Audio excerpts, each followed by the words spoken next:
마가복음 4장 30절에서 32절입니다. 마가복음 4장 30절에서 32절입니다.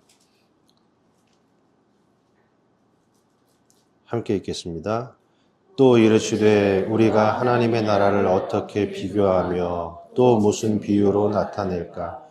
겨자씨 한 알과 같으니 땅에 심길 때에는 땅 위의 모든 씨보다 작은 것이로되 심긴 후에는 자라서 모든 풀보다 커지며 큰 가지를 내나니 공중의 새들이 그 그늘에 깃들일 만큼 되느니라. 땅에 속한 육체에서 하늘에 속한 영광으로. 또 이르시되 하나님의 나라를 이번에 어떻게 비유할까 이렇게 얘기하지 않고요. 어떻게 비교하며 어떤 것과 유사한가, 또 무슨 비유로 나타낼까, 어디 옆에다가 배치시켜 놔야 하나님의 나라를 설명하는 유사한 설명이 될 수 있을까. 두 번 반복하죠. 그러니까 뭔가 또 다른 차원의 비유를 통해서 하나님의 나라를 다른 차원으로 설명을 하시겠다. 그런 말씀입니다. 예전에는 씨를 땅에 뿌린 것 같다 그랬는데 겨자씨 한 알과 같으니, 겨자씨 한 알과 같으니. 한 알, 단수. 근데 겨자씨래요. 그냥 씨라고 그랬는데, 그러니까 씨라는 말에 겨자가 들어갔고 그냥 씨였는데 한 알이 들어갔어요. 그 땅에 심길 때에는 땅 위의 모든 씨보다 작은 건데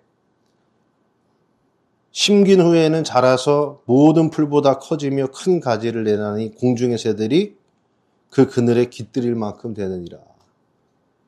이 비유가 어려워요.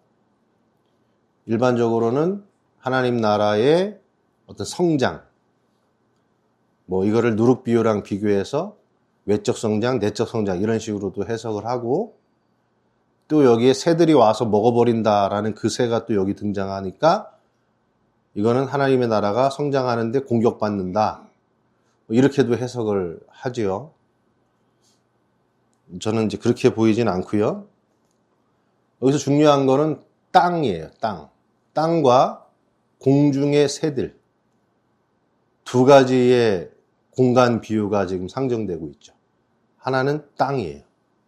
또 하나는 뭡니까? 그래서 공중이라고 말하는 거는 하늘이에요. 하늘이 어디로 온 거예요? 땅으로 온 거죠. 그죠? 하늘의 새들이 그 가지에 깃들일 만큼 되느니라. 이런 의미를 갖고 있습니다. 왜 겨자라 그랬을까? 겨자라고 하는 단어는요, 톡 쏜다, 그리고 찌른다, 상처를 입힌다라는 뜻이에요. 그 단어에서 왔어요. 시노마이라는 단어에서 이 겨자라는 단어가 왔어요. 한 알이 왜 단수일까요? 예수 그리스도예요.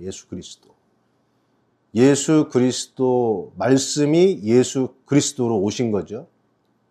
예수 그리스도라는 말씀을 어떻게 받는 사람? 겨자로 받는 사람. 톡 쏘는 게 받는 사람. 예수님의 복음의 말씀이 나에게 상처를 입히고 그 말씀이 나를 찌르고 나를 죽이는 말씀으로 받는 사람. 그 사람은 어떻게 되느냐면 자라서 공중의 새들이 깃들일 만큼 된다. 하늘에 속한 영광이 깃들인다 이거예요. 조금 어렵죠. 고린도전서 15장에 가면, 부활장이라고 하는 곳에 가면 이렇게 얘기합니다. 네 가지의 형체가 있는데, 네 가지의 육체가 있는데, 사람의 육체가 있고, 짐승의 육체가 있고, 그리고 새의 육체가 있고, 물고기의 육체가 있다. 사람의 육체는 하늘에 속한 형체, 짐승은 땅에 속한 형체, 새, 여기서 나오는 새는 하늘에 속한 영광, 물고기는 땅에 속한 영광이에요. 그러니까 우리가 처음에는 뭐냐면 물고기하고 짐승이죠. 땅에 속한 육체고 땅에 속한 형상이에요, 우리는. 근데 예수님의 복음의 말씀을 나를 찌르는 말씀으로, 나를 죽이는 말씀으로 받아들이게 되면 그러면은 사람, 하늘에 속한 형체, 그리고 새, 하늘에 속한 영광의 사람으로 완성이 된다는 거예요. 조금 더 어렵게 가서 계시록을 가면 보좌 주위에 네 생물이 있습니다. 첫째 생물은 사자 같고, 둘째 생물은 송아지 같고, 셋째 생물은 얼굴이 사람 같고, 넷째 생물은 날아가는 독수리 같대요. 독수리, 새예요. 하나님의 말씀을 받아들일 때, 우리 받아들이기 전에는 우리는 뭐냐면 사자예요, 사자. 땅에 속한 육체예요. 내가 왕이에요. 근데 그 말씀이 내 안에 들어오기 시작하면 뭐가 되냐면 송아지가 되는 거예요. 내가 죽어야 돼. 내가 하나님께 제물이 되어야 할 자로 알게 되는 거예요. 근데 아직 죽은 건 아니에요. 한 번 죽으면 그러면 얼굴이 사람 같다. 얼굴이 사람같이 되는 거예요. 성도가 되는 겁니다. 그리고 한 번 더 죽어 완성되면 하늘에 속한 영광, 날아가는 독수리가 되어서 복음의 소식을 온 세상을 날아다니면서 전할 수 있는 종이 되는 거죠. 독수리는 물고기도 죽이고 땅의 짐승도 죽이죠. 말씀으로 쏘고 죽여서 성도로 종으로 완성시키는 자가 날아가는 독수리, 하늘에 속한 형상이에요. 말이 좀 어려워서 좀 이상하죠? 그 말씀이에요. 예수님이라고 하는 복음의 말씀을 누군가가 나를 죽이는 말씀으로 받아들이면 내 안에 있던 육에 속한 형체들이 우리는 가지고 살잖아요. 뭔가 세상에 대한 걸 탐내고 내가 왕이 돼야 되고 내 이름을 빛내야 되는 이 땅에 속한 영광들을 추구하면서 살아가는데 예수님의 말씀이 나를 죽이면 내 안에 세상과 내 안에 음부를 죽여내면 내 안에 있는 땅에 속한 형체들이 다 사라지는 거죠. 다 사라지고 나면 그 다음에 뭐냐면 이 땅에 하늘의 뜻이 이루어져서 하늘에 속한 형체, 하늘에 속한 영광으로 바뀌게 된다. 그런 비유의 말씀을 하고 있습니다. 그러니까 여러분, 예수님의 말씀이 그러죠. 너희가 어떻게 듣는가 삼가 주의하라. 예수님의 말씀이 들었는데 아무 느낌으로 못 받는 사람이 있고 예수님의 말씀을 뭔가 가슴으로 받는 사람이 있어요. 시로 받는 사람. 누군가는 그 말씀이 겨자, 나를 찌르는 칼로 받아들이는 사람이 있다 이거예요. 칼로 나를 죽이는 말씀으로 받아들이는지 스스로를 보라. 그럼 그 사람은 어떻게 되는 거예요? 하늘에 속한 영광으로 완성이 되는 거예요. 여러분, 예수님이 우리에게 오셔가지고 우리한테 교훈 주려고 말씀 전하신 거 아니잖아요? 이렇게 사는 게 바르게 사는 거야? 윤리를 가르쳐 주려고 한 거 아니에요. 우리는 다 아래에서 왔죠? 땅에서 왔단 말이에요. 땅에서 온 나를, 나의 형체를 죽이는 말씀으로 받아서 내 안에 하늘의 형상이, 하늘의 영광이 이루어지는 것으로 하기 위하여 우리에게 오신 거죠. 여러분 말씀을 어떻게 듣는가? 나는 하나님의 말씀을 어떻게 듣고 있는가? 그걸 봐야 되는 거죠. 결국은 뭐냐면 십자가가 뭡니까, 여러분? 십자가는 말씀이죠. 무슨 말씀? 죽이는 말씀.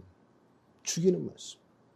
내가 그리스도와 함께 십자가에 못 박혔다는 예수님의 말씀이 나도 십자가에 죽이는 말씀으로 받아들인 사람들. 그 사람들은 어떻게 되느냐? 공중의 새들이 되는 거예요. 날아가는 독수리. 날아가는 독수리처럼. 완성되는 형상으로 나아가는 거예요. 기독교의 복음의 방향과 완성이 이런 쪽에 있는 거예요. 네? 교회 가서 교훈이나 듣겠다고 가는 거 아니고요. 복 받으려고 다니는 것도 아니에요. 이 수준입니다. 이 수준.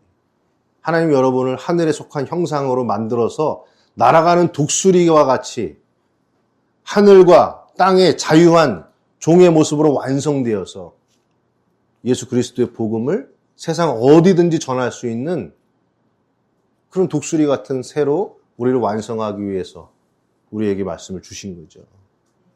네. 그러니까 여러분 일할 때 어떤 사람은 땅에 속한 형체로 일하는 사람이 있고 누군가는 하늘에 속한 영광으로 일하는 사람이 있어요. 환자들이 볼 때, 저분은 땅에 속한 형체가 꽉 찼구나. 이게 아니라, 저 얼굴에서 하늘에 속한 영광이 빛이 난다. 그거는 내 안에 예수 그리스도의 말씀이 나를 죽였다는 겁니다. 우리가 하늘에 속한 형상으로, 하늘에 속한 영광으로 살아가시기를 주의 이름으로 축원합니다. 하나님, 예수님의 말씀이 나를 찌르는, 내 안에 땅의 형체에 상처를 내고 땅의 형체를 죽이는 겨자씨의 말씀으로 받아들이게 하여 주옵소서. 그래서 땅에 속한 온 몸과 온 마음이 땅에 속한 형체밖에 없는 나에게 하늘에 속한 영광을 입혀 주시옵소서. 예수님의 이름으로 기도했습니다.